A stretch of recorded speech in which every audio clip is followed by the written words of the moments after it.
Улсын хурлын гишүүдийнхэн энэ өдрийн амрагныг айлтгая. Монгол улс бол яа харахгүй төсвийн тусгай шаардлагатай тогтвортой байдлын тухай хуультай ийм улс орн. Тэнд эдийн засаг төсвийн үндсэн үзүүлэлтүүдийг хооронд нь уялдуулж тогтворжуулдаг хязгаарлалтуудыг хийж өгсөн.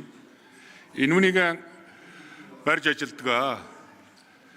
Гэхдээ биднээс энэ улс орны хөгжлийг хангах зайлшгүй шаардлага байгаад байгаа юм. Тийм учраас том бүтээн байгуулалтын ажлууд өрнөж байна.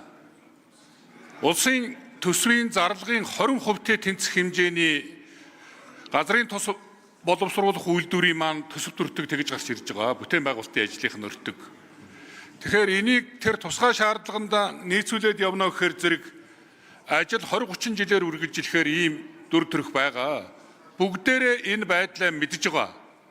Тийм учраас энүүнийг ингээд түгжичгээд өөрөөсөө байгаад байх юм уу?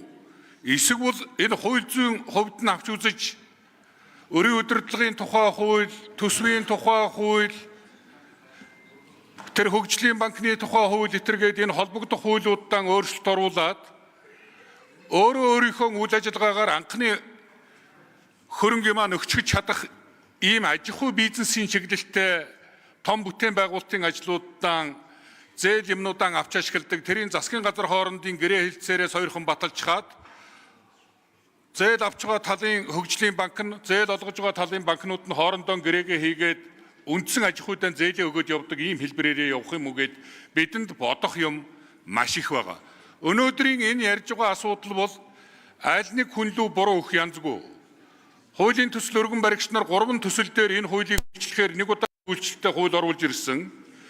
Мэргэжлийн байнгын хороо ажлын хэсэг хэлцүүлэгт бэлтгэх ажлаа зохион байгуулахдаа нэг төслийг нь хассан юм аа. Гэтэл чуулганы нэгдсэн хуралдаан дээр анхны хэлцүүлгийн үеэр их хурлын гишүүд мэргэжлийн байнгын хорооныхон санал дүгнэлтийг анзааралгүйгээр уг унагсан асуудлыг босгоод ирсэн юм аа. Тэгээ одоо өнөөдөр энэ асуудлыг чи эргэцсэн хувьд нь авч үзээгүй л төсөл өргөн баригч хуулийн төслөө хэлцүүлгийн альж төвшин татаж авч болох ганц заалт байгаа. Тэрнээс хуулийн төсөл дотроос тухайлсан заалтыг татдаг ийм эрх зүйн зохицуулалт байхгүй. За гэхдээ нэгэн тийм улс орны аюулгүй байдалтай холбоотой том бүтээн байгуулалттай холбоотой цаг хугацаа алдамгүй шийдвэрлэх ёстой асуудал байгаа учраас Монгол Ардын намын бүлэг эрх нэгдэх өдрийн хурлаараа энэ асуудлыг нэг дахин авч үзээд тэгээ одоо 4 дахь өдөр эцсийн хэлцүүлгийн дуусгуулъя гэсэн ийм бодолтой байна. Тийм учраас ажлын одоо 4 өдрийн завсарлах хүсэж байна. За